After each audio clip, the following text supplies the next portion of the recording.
Assalamualaikum tuan-tuan. Alhamdulillah bertemu lagi kita di Unggas Farm Keraton Channel. Hari ni tuan-tuan, saya nak buat telur masin. Jadi sekarang ni saya nak buat pemilihan lah. Tengok telur-telur ni kot ada yang yang tak elok ke, yang beretak ke. Sebelum kita buat telur masin, kita cek dulu lah. Tengok juga saiz dia. Kalau yang terlampau kecil tu tak payah buat lah telur masin. Kalau untuk makan sendiri okey lah. Kalau nak jual, kena cari yang saiz yang agak besar lah.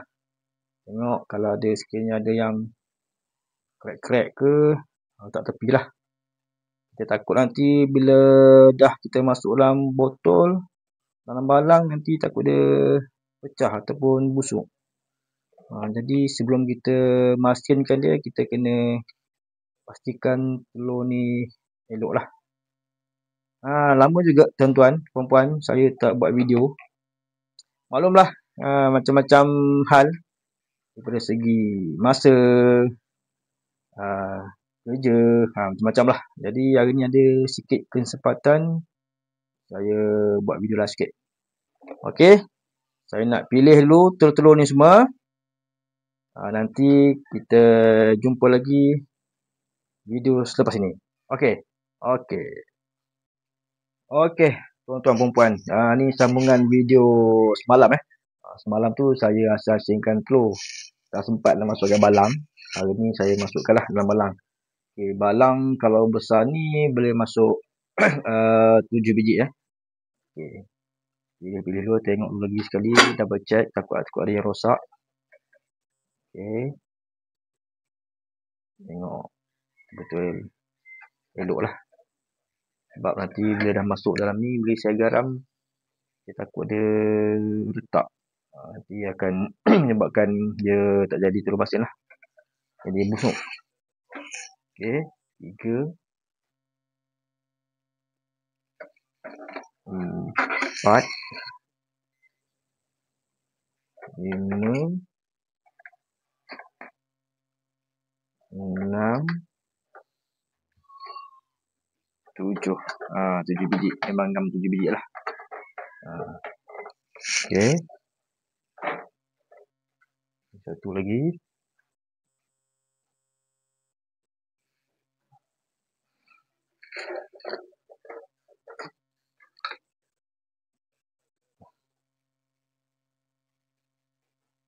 Satu.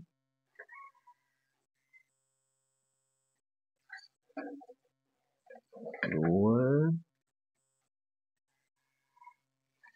3,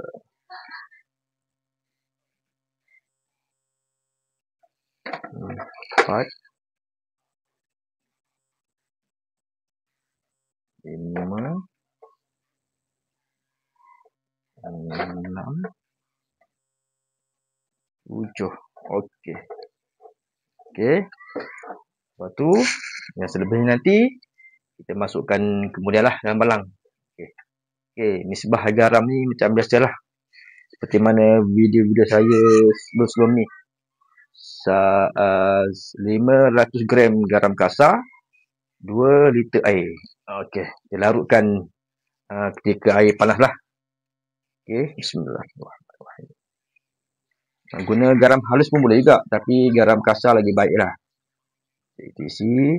Okey, sampai dia dah penuh ataupun semua telur tu tenggelam. Kira cukup lah tu. Okey.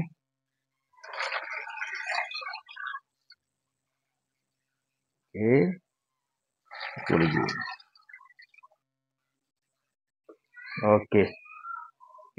4 balang dah jadi. Yang tu nanti kita masuk ke kemudian lah dalam balang. Okey. Lepas kita tutup.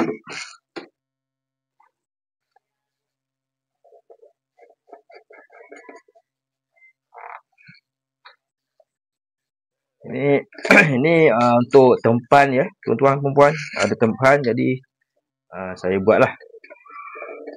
Dah lama dah tak buat telur masin. Jadi kali ni ada tempahan, kita buatlah. Okey. Lepas tu kita tanda lah berapa hari bulan.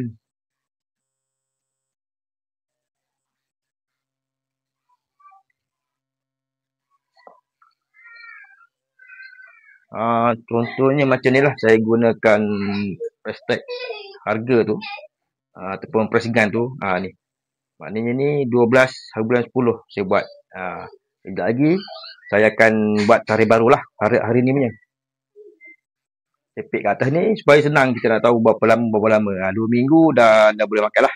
Okeylah, setakat ni saja perkongsian saya kali ni.